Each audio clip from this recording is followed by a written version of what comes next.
आज 24 मार्च जागतिक क्षयरोग दिन म्हणून साजरा केला जातो. जे या क्षयरोगाच्या अनुषंगाने 4 मार्च 2025 पासून आपण उपजिल्हा रुग्णालय पंढरपूरच्या माध्यमातून हाऊस टू हाऊस सर्व्हे, ज्याला आपण घरोघरी जाऊन सर्व्हे करून क्षयरुग्णांची तपासणी करून त्यांना संशयितांना उपजिल्हा रुग्णालयामध्ये दाखल करून त्यांची तपासणी करून घेत होतात.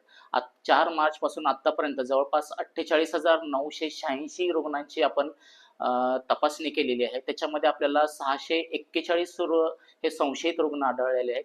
त्याच्यामध्ये 527 जणांचे थुंकी नमुने घेतलेले आहेत. 403 जणांचे एक्स-रे केलेले आहेत.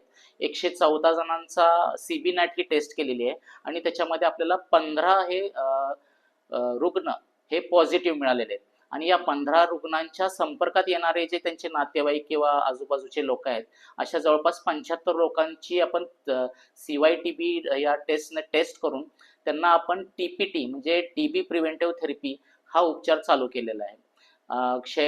जागतिक क्षयरोगाच्या अनुषंगाने माननीय आरोग्यमंत्री महोदय यांच्या संकल्पनेतून आपण महिनाभर ही पूर्ण क्षयरोग तपासणी मोहीम राबवलेली आहे आणि त्याचा खूप चांगला प्रतिसाद आपल्याला मिळालेला आहे आणि त्याच्यामध्ये बरेचसे रुग्ण आढळून आले आहेत आणि त्यांना आपण उपचारही चालू केलेले आहेत.